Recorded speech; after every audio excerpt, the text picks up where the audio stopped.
So guys कैसे हैं आप सभी।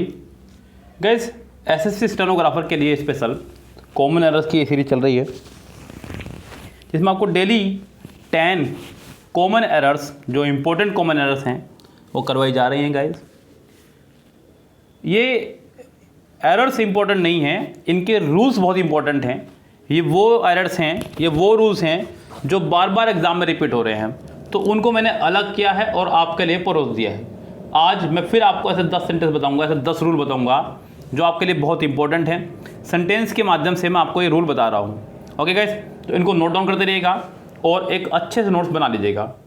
जैसे कि गाइस आज का पहला सेंटेंस है, कह रहा है कि you don't have to invest on an fancy camera if you are not a photography buff. Sentence number आपका पहला ही है। कह रहा है कि you don't have to invest. Guys यहाँ सेंटेंस के स्ट्रक्चर पर और सेंटेंस की फॉर्मेशन पर दोनों पर ध्यान देना है। जैसे कि पहला सेंटेंस है यू डोंट हैव, बच्चों यू के साथ में डोंट ही आया करता है, ये बात तो सत्य है, इसमें कोई दिक्कत वाली बात नहीं है। यू डोंट, तो डोंट यहाँ पर सही है। You don't have, do does के बाद वर्ब की फर्स्ट फॉर्म आया करती है, ये भी ठीक है। टू इन्वेस्ट, टू के बाद वर्ब की फर्स्ट फॉर्म आया करती है, यहाँ भी कोई दिक्कत नहीं है। सो गाइस यहाँ दिक्कत कहाँ है फिर, you don't have to invest. बच्चों इन्वेस्ट के बाद में आपकी हमेशा फिक्स्ड प्रपोजिशन इन चला करती है। बच्चों you don't have to invest in, यहाँ गाइस आपका ओन की बजाय इन रहेगा। सेंटेंस के बी पार्ट में एरर है, लेकिन अगर हम आगे बढ़ते हैं, in and fancy camera if you are, बच्चों फिर सेंटेंस में यू के साथ आ रहा है, इसका मतलब सेंटेंस हमारा प्रेजेंट में चल रहा है। ये कहानी मैं आपको बता चुका हूँ कि हमेशा ध्यान रखना, यदि सेंटेंस प्रेजेंट में चल रहा है तो पूरा सेंटेंस प्रेजेंट में चलेगा, और अगर सेंटेंस पास्ट में चल रहा है तो पूरा सेंटेंस आपका पास्ट में ही चलेगा। इस बात को खूब अच्छे से ध्यान रखिए। सेंटेंस में, एक ही सेंटेंस में दो अलग अलग फॉर्मेशन के सेंटेंसेस आपके नहीं चलेंगे। तो गैस खूब अच्छे से ध्यान रखें, यदि सेंटेंस प्रेजेंट में चल रहा है तो पूरा प्रेजेंट में चलेगा, और सेंटेंस अगर पास्ट में चल रहा है तो पूरा सेंटेंस पास्ट में ही चलेगा। तो ये था आपका पहला सेंटेंस, इसके बी पार्ट में आपके एरर रहेगी। थोड़ा सा बड़ा है क्वेश्चन, तो क्वेश्चन को देख के घबराना नहीं है, पहले तो बता दूं मैं आपको बच्चों। क्वेश्चन क्या कह रहा है, जरा उसको सुनिएगा ध्यान से। कह रहा है कि 4 candidates with work experience interview questions about their complete test depth of their knowledge and understanding of immediate environment. बस आपको बताना है कि सेंटेंस के किस पार्ट में है आपके एरर। चलिए बच्चों ध्यान दीजिएगा सेंटेंस पे, पूरा सेंटेंस थोड़ा तसल्ली से पढ़िएगा, क्योंकि हो सकता है कि यहाँ पर आपको एरर समझने में दिक्कत हो। चलिए ध्यान दीजिएगा, कह रहा है कि 4 कैंडिडेट। गैस हमने आपको हमेशा बताया है कि जब भी सेंटेंस आपका शुरू हो प्रीपोजिशन से, तो आप उसे सेंटेंस का सब्जेक्ट नहीं मान सकते।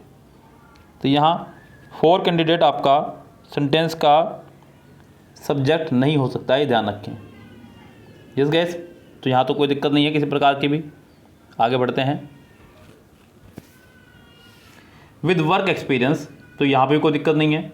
अब बच्चों यहाँ पे एक समस्या और मैं आपको बता दूँ, जब भी सेंटेंस में कोमा लगा दे तो समझो कोमे के बाद अब नया सेंटेंस शुरू होगा, यानी कि एक नया सेंटेंस में सब्जेक्ट ढूंढना होगा। तो यहाँ पे interview questions about their complete test, about their complete test depth of their knowledge. बच्चों यहाँ ध्यान देना, interview questions about their complete test dash, यहाँ पर डेप्थ से पहले आपका एक तो द लगना है, ध्यान रखें, क्योंकि डेप्थ आपका एक नाउन है और उसके बाद में ऑफ लगा हुआ है। बच्चों जब भी प्रीपोजिशन से पहले कोई नाउन होगा तो उससे पहले आप द हमेशा लगाएंगे। तो interview questions about their complete test the depth of their knowledge and understandings. एक दिक्कत आपको यहाँ पर दिखाई देगी बच्चों, सेंटेंस जब हमारा एंड, बट, और इन 3 वर्ड से जुड़ता है, एंड, बट, और से जब जुड़ता है तो सेंटेंस का फॉर्मेशन दोनों तरफ सेम रहना चाहिए, ध्यान रखें।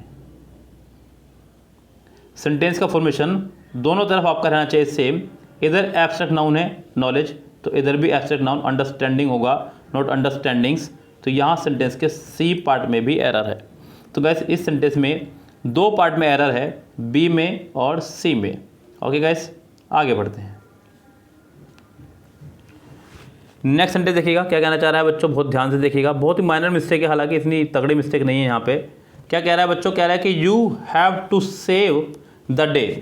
गाइस सेंटेंस में यू हैव टू कहना चाह रहा है, तो यहाँ जो हैव के साथ टू लगाया है वो एडवर्ब नहीं, आपका सिंपल प्रपोजिशन होना चाहिए था टू, क्योंकि गाइस हैव यहाँ पर एज ए मेन वर्ब काम कर रही है और सेव भी यहाँ पर एज ए मेन वर्ब काम कर रहा है। और जब दो मेन वर्ब आपके एक साथ हों तो उन दोनों मेन वर्ब को आपस में जोड़ने के लिए हम लोग टू का इस्तेमाल क्या करते हैं, आपने अक्सर इस्तेमाल किया होगा आई वांट टू प्ले, तो यहाँ पे वांट भी आपकी वर्ब है और प्ले भी आपकी वर्ब है। तो गैस यहाँ पर इस टू की जगह आपको लगाना है सिंगल टू और सेंटेंस के ए पार्ट में हो जाएगी मिस्टेक, लेकिन मैं सेंटेंस को आगे लेके बढ़ूँगा, क्योंकि पिछली कुछ वीडियोज़ में मैंने देखा कि सेंटेंस को हमने आगे नहीं बढ़ाया और आगे भी एरर थे। You have to save the day by cracking, बिल्कुल ठीक है बच्चों, प्रपोजिशन के बाद हमेशा अगर वर्ब हो, प्रपोजिशन के बाद कभी भी वर्ब आए बच्चों तो वो हमेशा आईएनजी केस में आती है, ठीक है। By cracking the code and determining the code word, बिल्कुल ठीक है सेंटेंस, इसके ए पार्ट में आपके एरर है। This short term mentality most of the times leads to undesired loss and disappointment.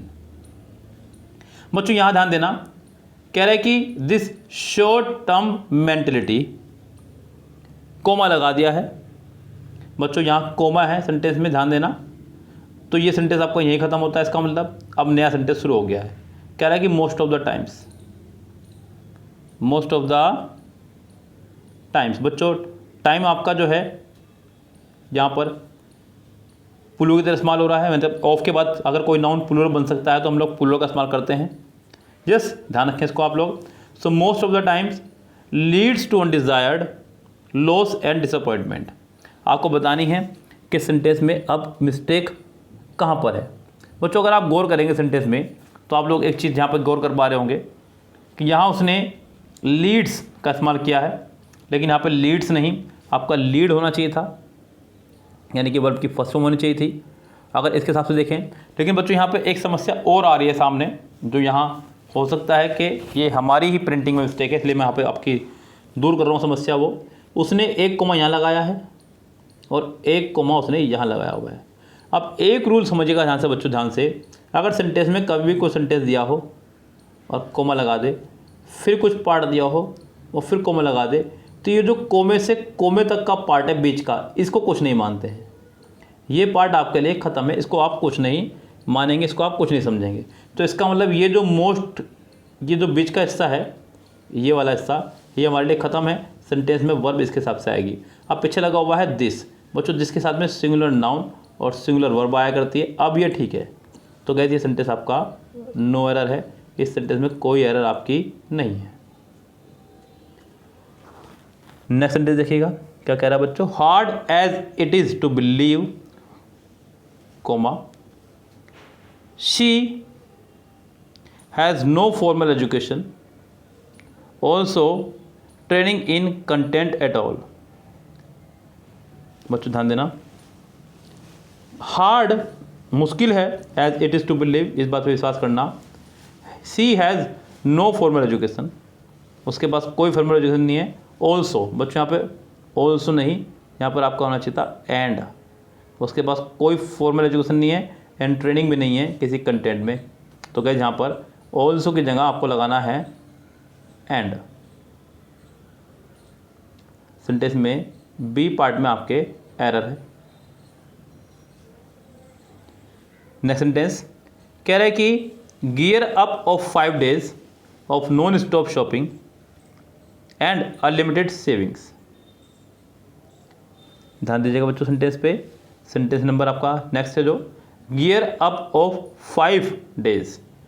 Sentence में जो उसने लगाया है गियर अप ऑफ, ये पूरा का पूरा एक फ्रेजल वर्ब है, लेकिन यहाँ पे सही प्रपोजिशन का इस्तेमाल नहीं किया गया है। गियर अप फॉर यहाँ पे होना चाहिए था, यानी कि तैयार रहना। गियर अप तैयार रहना, फॉर किसी चीज़ के लिए। तो बच्चों गियर अप तैयार रहना फॉर किसी चीज़ के लिए, तो गियर अप फॉर होगा पूरा, ये गियर अप फॉर। सेंटेंस के पहले ही पार्ट में आपकी मिस्टेक है। गियर अप फॉर का मतलब है बच्चों तैयार रहना किसी काम के लिए, किसी चीज़ के लिए, तो सेंटेंस में यहाँ पे आपके ए पार्ट में ही मिस्टेक है। Either she or her friends have planning to come here। Guys यहाँ सेंटेंस पे ध्यान दीजिएगा, सेंटेंस हमारा कनेक्ट हुआ है either or से। ये मैंने आपको हमेशा बताया है, जब सेंटेंस हमारा either or, neither nor, not only but also से कनेक्टेड होगा तो वर्ब हमेशा नज़दीक वाले सेंटेंस के अकॉर्डिंग आएगी, जो कि बिल्कुल ठीक है। लेकिन गाइस क्या आप जस्टिफाई कर पा रहे हैं बच्चों? हैज़ और हैव यानी कि हैव की फैमिली साथ में हम लोग हमेशा वर्ब की थर्ड फॉर्म का इस्तेमाल क्या करते हैं? तो गाइस यहाँ पर थर्ड फॉर्म होनी चाहिए थी, यहाँ पर प्लानिंग नहीं, आपका प्लान्ड होना चाहिए था, तब जाके सेंटेंस ये हमारा करेक्ट रहता। तो गाइस यहाँ पे either she और her, कुछ सेंटेंस इस तरह से ठीक होता हमारा ये, her friends have planned, sentence को इस तरह ठीक करें, या फिर आप यहाँ से हैव हटा दें, इसे हम आर लगा दें, तब भी सेंटेंस आपका ये करेक्ट हो जाएगा। यानी कि सेंटेंस की फॉर्मेशन को आपको थोड़ा सा चेंज करना होगा अगर आप चाह रहे हैं तो, लेकिन ऐसा मत कीजिएगा। सेंटेंस में यहाँ आप लोग सिर्फ और सिर्फ प्लान कर दीजिएगा, सेंटेंस आपका ऑलरेडी ठीक हो जाएगा, यानी कि आपका बी पार्ट में एरर बनी रहेगी। I, you and she are the best brains here. So guys यहाँ मैंने आपको अभी कल या परसों की वीडियो में बताया था, यदि एक या एक से अधिक प्रोनाउन एक साथ आ जाए तो सेंटेंस का फॉर्मेशन होगा 1+2+3, किसी गलत मंशा के लिए, किसी गलत काम के लिए, और 2, 3, 1 सही काम के लिए। मुझे ध्यान देना, तो यहाँ पे ये सेंटेंस का सब्जेक्ट है हमारे पास में आई यानी कि फर्स्ट पर्सन, यू यानी कि सेकंड पर्सन, शी यानी कि थर्ड पर्सन। तो अगर आप गौर करें तो ये हो गया आपका 1, 2, 3 किसी गलत मंशा के लिए, जबकि यहाँ पे कोई गलत मंशा आपकी क्लियर नहीं हो रही है। तो यानी कि बच्चों आपको सेंटेंस को फॉर्मेशन बदलनी होगी, और वही प्रोनाउन की ही आपको करना होगा 2, 3, 1 यानी कि यू, शी एंड आई, तब जाके सेंटेंस हमारा होगा करेक्ट। सेंटेंस के ए पार्ट में ही है ऐसे में मिस्टेक। अगला देखिएगा, कह रहा है कि she has worked really hard and has no issue with fitness और हर गेम्स।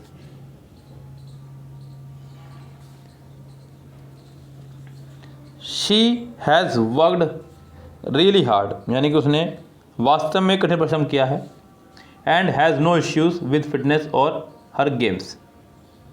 सो गाइस यहाँ सेंटेंस में बताना आपको क्या करेक्शन होनी चाहिए और क्या नहीं।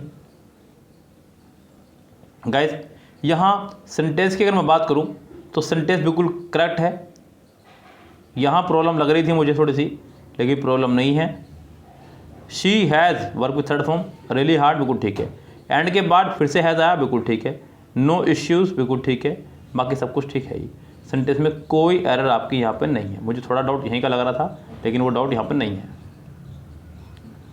नेक्स्ट है, कह रहा है कि the player who has thrown the highest number begins the game. The player who has thrown, बच्चों ध्यान देना, सेंटेंस में जो फॉर्मेशन है वो चल रही है प्रेजेंट की। सो गाइस यहाँ अच्छा होगा कि आप सेंटेंस को सिंपल प्रेजेंट बनाएं। है तो ये भी प्रेजेंट में आपका हैज़ आ रहा है, लेकिन इससे आपका सेंटेंस परफेक्ट बन रहा है, जबकि सेंटेंस को परफेक्ट नहीं सिंपल प्रेजेंट बनाइए। तो गाइस यहाँ आप लोग अच्छा होगा कि थ्रोन नहीं, THROWS थ्रोज वर्ब की फर्स्ट फॉर्म में SEI इसका इस्तेमाल कर दें, तो आपको अच्छा लगेगा और सेंटेंस की फॉर्मेशन भी सही हो जाएगी। तो इस तरह से गाइस सेंटेंस के बी पार्ट में आपके एरर है। सेंटेंस का बी पार्ट आपका रॉन्ग यहाँ फिलहाल, आपको थ्रोन हैज़ थ्रोन की जगह ओनली थ्रोज करना होगा, सेंटेंस हो जाएगा हमारा करेक्ट। बी पार्ट आपका रॉन्ग है। चलिए गाइस, ये कॉमन एरर के कुछ बेहतरीन ट्रिक्स के साथ में आपको वीडियो दी जा रही हैं। उम्मीद करता हूँ कि आप लोग इनको खूब पसंद कर रहे होंगे और समझ में भी आ रही होंगी आपकी। सो गाइस फटाफट से इनको नोट डाउन करके अपने कॉपी में सजा लीजिएगा और खूब बार पढ़िएगा, जिससे कि आपको ये रूल्स याद हो जाए खूब अच्छे से। फिलहाल तो गाइस चलते हैं, लेते हैं आपसे विदा। Goodbye, have a nice day.